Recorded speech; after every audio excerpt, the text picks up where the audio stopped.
everybody. Welcome to this episode of Pardon Your French podcast, brought to you by Coppercock Gin Distillery. I'm Vanessa. I'm Stephanie. And we're here with Siobhan. I met Siobhan a few years ago when she bought a property in France. She's a second homeowner. So we're just going to talk to her a little bit about what it's like buying a property out here and the cultural differences and all the great things about having a home here. Bit scary, but wonderful. I mean, I feel like Vanessa was my guardian angel. Her husband works in septic installation, and I bought a complete wreck, which is really bizarre because it needed everything doing, and I was living on the other side of the world. I think we worked together for the whole first week I was here. Yeah. And then I think you sort of dipped in and out a little bit because I was here. My first trip was like 3 weeks. I normally stay about 3 weeks to a month. And every time I come, it's like I tear around doing stuff. Yeah. Buying stuff for the place. It's working on it, trying to hope and pray that my amazing builder can give me a few days while I'm here, because there's so much that you want to do. Yeah. And it's really difficult when you're on site trying to work on getting something up to a point where it's even habitable. There's so many questions to ask, even little things like, where do you put this electric plug, what outlet, what's going to work, what little space niche is going to be the kitchen, what little space is going to be the bathroom. There's so much, and just trying to do it from a distance, you have to immerse yourself into the space. You have to see where the light comes in. It's like, so I sell real estate. There we are. Okay. Yeah. In California, not here. Do sell nice places. Well, everything's nice. Yeah. I'm from. But like very nice places. You can't buy a dilapidated garage for less than $1 million or $2 million even. Depends on the size. Yeah. Well, because it's the land value. Yeah. Oh, okay. It's very expensive to live in California these days. Yeah. Because the land is finite and bordered by the ocean and the San Francisco Bay and highways. There's only one way that you can push out, and that's south, which is San Jose. And of course, everything up and down that little peninsula is just getting more and more pressing. A little bit more squeezed, a lot more squeezed. Wow. So I always say to people, because they often buy these older homes, which were very standard homes when I was growing up there. But of course, housing, it changes with fashion and people's living and what their expectations are. I don't know what it's like in France, but when I grew up, we had a family of 7, 5 kids, mum and dad, and we had one bathroom and one half bath on the ground floor, which was quite useful. And luckily, we had literally a WC, which is a water closet. This was in England. So somebody could use the water closet while somebody else was taking a bath, which helped. Yeah. But we had no walk-in closets. We didn't have ensuite bathrooms. Yeah. We didn't have all these things that today's buyers are really...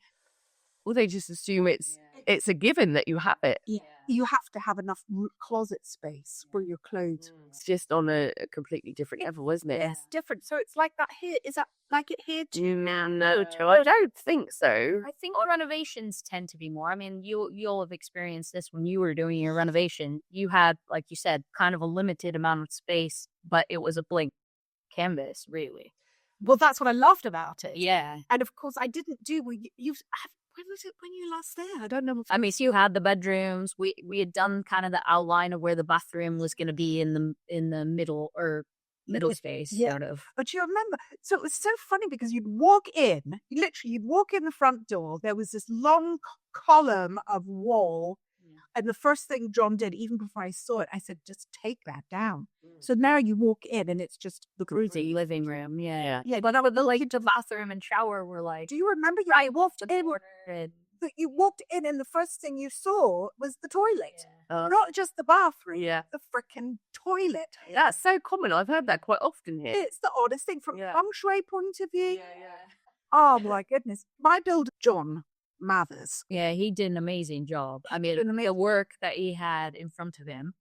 And it was, I always found I it think that was me who didn't know. I didn't know what I was doing. so you bought it. You have a friend that lives out here. She had seen it. Yes. And she was like, yeah, go. Really, that's so common now to people to, especially during COVID. Well, I knew what I wanted. I wanted a barn. Yeah. My dream was to convert a barn and have a big open space with Yeah. hot gallery and ceiling to floor. I love to cook. I wanted all I can cook. I can have all my friends and family. Yeah. Just nice to get that. I don't know if I'll ever get that. No, you have that massive barn No, but I don't know if I ever get to that because I've taken it as far as I can go financially. Yeah. And I'm hoping I can take it further. We'll see. Life is to be lived. Yeah. I still have a few years left in me. But, you do think when you're on the other side of the world, like how many good years do I have with health, with mobility? able to do the travel. I can do it, have the energy to do it. Can I still, will I still be able to drive? All this stuff, especially when you lose your parents, and you ladies are younger than me, so you probably don't think like this. And I hope to God none of you have lost your parents, but it's a horrible thing, and it makes you really face your own mortality. Yeah. Yeah. Yeah. I spoke with somebody recently about it. She said I felt like an orphan, and I said, oh my God, I'm so amazed that you use that word, because when I lost my dad, that's exactly how I felt, like an orphan. Even though I still had my mum, my dad was like my rock. Yeah. So it changes everything. Yeah. Absolutely everything, the way you think about life and longevity, and but you gotta seize it. Right. So my friend Emma is running the French retreat. Oh, I picked Ming up from the French retreat the other day. I never got to meet Emma, but She's amazing. And so I just called all my friends who had places in France. My son was taking French in high school and he was failing miserably. And I took him to London. I wanted him to experience that there's other countries, and I had friends and I had family in London. So in London he'd been there a few times. I thought, oh, blimey, I've got to get him to France because it's a totally different language and it's different currency and just different culturally, different food. There's so much I wanted him to experience. So I called all my friends. Hey, can I come over and stay in your place for a few nights? I'm doing a road trip. I want to take my son. And some people were really lovely, and they said, yeah, sure, come and stay and visit. And some people said, well, we don't have room, but I've got the Airbnbs, stayed near, we visited, we dipped into people's lives, we experienced different regions. It was lovely. Yeah. And then the last part of it, before we drove back to Paris, was here. Wow. And this was what year was it? Oh, God, before COVID. Right, okay. It was before COVID. I think it was 2018, 19. Yeah. And I said to my boy, who's now a strapping great 22-year-old, I said, Jack, of all the places we've visited, we didn't go everywhere. We didn't. Yeah. Well, it's a big place to cover. So we only had to. Yeah. I said, all the places, what was your favourite bit? What was your... And he said it was EVA. And I think part of it had to do with Emma, and I stayed there we stayed there the longest, and Emma has children, and there were cousins and people more closer to Jack's age who spoke English. Yeah. So he kind of had more of an experience on his level, as opposed to dragging him around to all of her friends. Yeah. Right? It's a different... Right? Yeah. Oh, absolutely. So, I mean, I know Vivienne, it's beautiful. It's a beautiful little village. It's a sleepy little place. It is very sleepy, but it's so quaint. Yeah, but how different, a lot of times people come here because it's different. Oh, yeah. I mean, Sleepy Menlo Park, that's what everybody called it. Sleep. And it's just not sleepy. It's not sleepy anymore. No. Wow. So is that what fooled you here? Because of the... I did the of life. Yeah. And I miss England, and I miss my darling friends. Because I was 11 years old when my family moved to the UK. Right. So I have a lot, and there's something about English people, and they don't always warm to you, and you don't always make friends. It's not easy to make a friend, but when you have a friend, an English friend For life. if you've got a real life solid friend. solid who Right. cares about you. Yeah.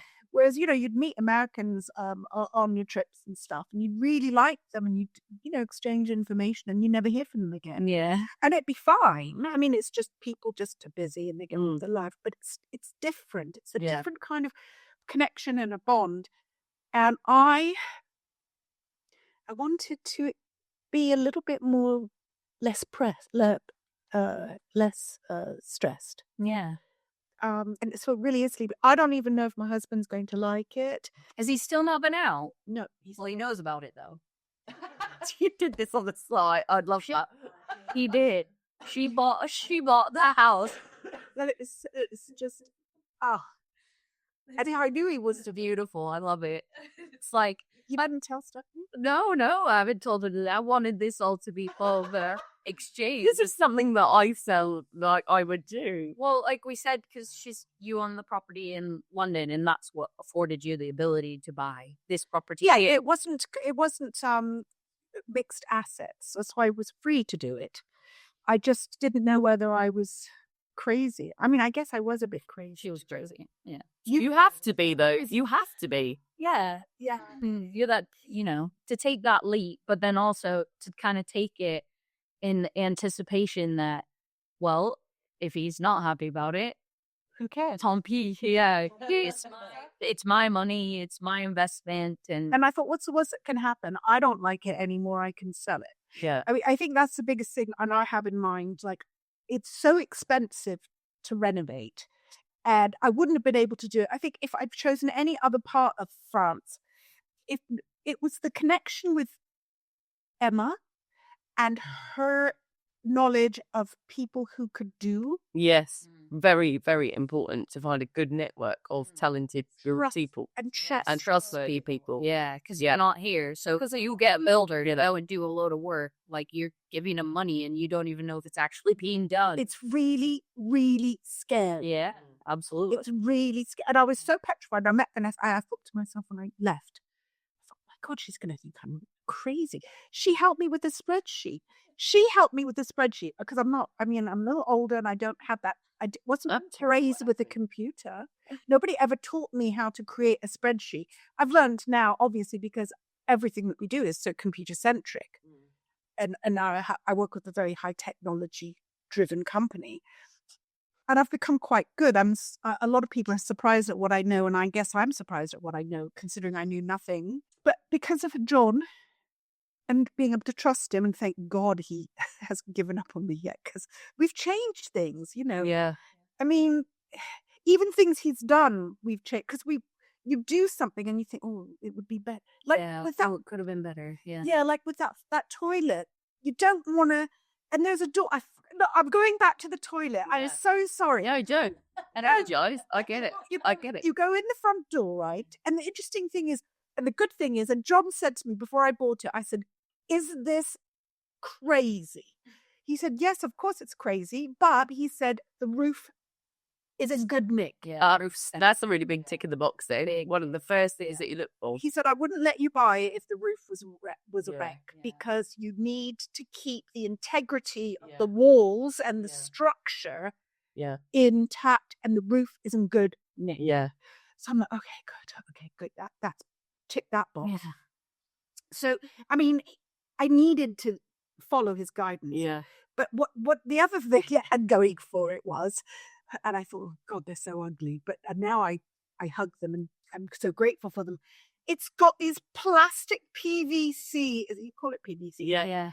Doors. And We need a door have windows, but they are they're insulated. pretty quality, especially when you think about the state of like a lot of the single pane windows. Constantly down in the winter. I've had the look and the They always look great, but they functionally, the drafts and everything are much worse. Like, whereas you had this incredible package already windows and doors. Thank you very much. with Ross, you could block it and leave and feel, It's going to be not just any radio skeleton key will do. So I thought I could start with this, So, but the interesting thing is this front door. I'm going back to the loo. I'm sorry. I'm obsessed. So so half the door is PVC and the other half is window. So you could be, and the door didn't close properly in the loos, and it would swing open. Yeah. So you can be Not plumb. Oh, okay. You could be on the loo and somebody just steps to your front somebody door. steps up to the front door and knocks, and you can't even get to to it. and they Close the door. oh, I can you can literally see, yeah. Oh my God, you know. You don't want people like watching you do your business. And it's so funny because Emma, who's just amazing, and she's like, Siobhan, that's really bad feng shui. And I think it was either Emma or Charlotte, her twin sister, said, I know what we'll do. Just move the door the other way. Around, yeah. So that even if the door's open, at least, so when you walk in, and I put a nice mirror, not you don't see the freaking toilet. Yeah. Because I know quite a few houses that are built like that. Really, it's the way the French did. The French probably used to do things. Like, obviously, my house is like an old... Well, I think it was like an easy plumbing situation. Yeah, probably. This is the only place we could get all the drain access. Well, it won't be drainage way, but it will be an access, cheap route kind of thing. But obviously, as time moves on in generations, and there are so many Americans now buying in this area. Yeah, and it cracked me up as well, because obviously all I've seen since moving out here was the way that British people renovate the inside of property. There's a pretty standard look, isn't there? Yeah, especially like I always. What is it like? Is it like they look like butcher block countertops? They're always fucking wood, and I'm like, this isn't functional. Long term, it's not a functional surface. What mine is. Oh yeah, because it's so thick. You can sand it for like 100. This is it. I've just sanded my house. My house is done the same way. Yeah. It's like I don't know how to explain it. It just looks like what British people think the inside of a French property looks. Yeah, very classic boho. Yeah, shabby chic. Well, how would it look? Describe Yours looks like what an American thinks the inside of a French property looks like. You've got the cupboard instead of cupboards, like, you know, everybody does the like cottage cupboard, the IKEA style, right? Kitchens here, but you don't have that. You've got curtains. That is a very what Americans think French properties have is curtains over there. Over there. Yes, I've got curtains on my sink, but because it was such a traditional thing that I never changed. Yeah, but and that must have some history back into French homes, because obviously they picked up on it. Yeah, but it's clearly it's like custom homes, you know, and you go into somebody's custom home, which it is a renovation, and they all kind of fit a certain standard of what they're going to look like, colors, schemes, and styles, and, you know, like shaker cabinets and went out of fashion, and now it's the other ones or whatever. But Americans, obviously, our version of custom homes is different from yours, and so she's done. I mean, what you had John do was incredible. Well, John just runs and does because he's really artistic. Well, that's why it's so important to have the right person. Well, that's right. I mean, he would run and do, and I'd like, oh my God, John, I wouldn't have even had that idea. Yeah. And I love it. Yeah. And can we play on that and take it through to this? Yeah. So I guess what I'm thinking about, back to aging, right? Okay. Because there was that fear, like, why am I doing this at this time of my life? You know, could be having a sort of more relaxing. Yeah. Because I'm still working. Have a normal retirement eventually. Well, one thinks about that. Yeah. Where do I want to be when I get to be this age or that age? And what do I want to be doing? So I just felt like I wanted to be around people that I really enjoy. Key to it. So that is the key. Yeah. It doesn't really matter the house, where you are, what area it is, the people. The people make the world go round. But the house was important too, interestingly enough, because I wanted something that I could put my stamp on and do where I wanted and create. I wanted to create projects. I wanted a project. So much so my husband works in construction, and he's like, I don't want to go over there until it's all ready. You have to be hard work. I absolutely agree. I think before I moved here, the typical idea is like you go to France, you retire, you drink wine, you go for walks, you go tourist, you know. Yeah. It's so opposite of that. It is so opposite of that. And I think if people see the reality behind all these shows or the ideas of things. And You have to like your own company because very it's much. very remote. Yeah. And I said to my husband, I don't even know if you're going to like it because it's so remote. And I've got my friends and I can call people and I like people and I enjoy people. So I make friends quite easily. And actually, my Emma said to me, "You know more people in EVA than I do." You have to be a bit of a social butterfly because, like we were saying before we were filming, it can be, especially September when we're filming now, like we know we're going into that, cold, isolating, miserable season. It can often be. And you have to have a really good network of people. So I had a friend who came out here. I invited her to stay at my place, but she was staying with somebody else, and that's fine. And she was maybe an hour drive away. And the reason I'm saying that is she said to me, it was so amazing, Siobhan, because we did do a lot, Bordeaux and Saint-Emilion, this chateau, this winery, but she said, it seemed to me that every time we went out to do something, everything was an hour away. Yeah. But this is an hour away from me, yeah. Well, there you go. I mean, it's just so interesting. Everything's about an hour away. On Guilhem, 45 minutes. Yeah. It's like, But then that hour, you're constantly driving. And it's pretty. Yeah. Yeah, I never get bored of the scene. And you can listen to your podcast. And then people listen as they drive. Yeah, I listened to the social circle, the live event that we did, the music, the first one. And it was such a joy to listen to it as I was driving. And I wasn't stuck in traffic getting irate. You know what I mean? So what's your plan? So you're here, so have you got some more work as in on that property? It's endless. Yeah, it's endless. It always is. Even if you're full time, it's endless. Yeah. So when you're full. So obviously I never saw it when the end bit was completely done. It was like the kitchen was laid out for it. Finishing it now. So you've turned it into 2 units. Yes, but still interconnectable. Yeah. You know how the French do, you have to go through a room to get to a room. Yeah. But we've also put a new front door at the very end. Right. And a lovely, John just did this last. Like a patio. Yes, like a deck. Okay. So you step up onto the deck and you enter the front of that little. It's like a studio apartment. So it's like a shotgun house. It's a longère. Yeah. Mm-hmm. No, but I mean, like, yeah. So like, you used to enter inside with, and now you're going into the. Where do you enter into the room, which used to go right into the toilet? Yeah. That's right in the front of the house. Yeah.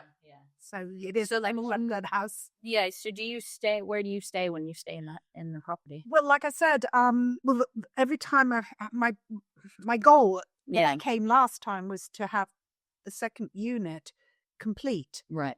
It wasn't at all. So now my goal is to have the second unit complete. Okay.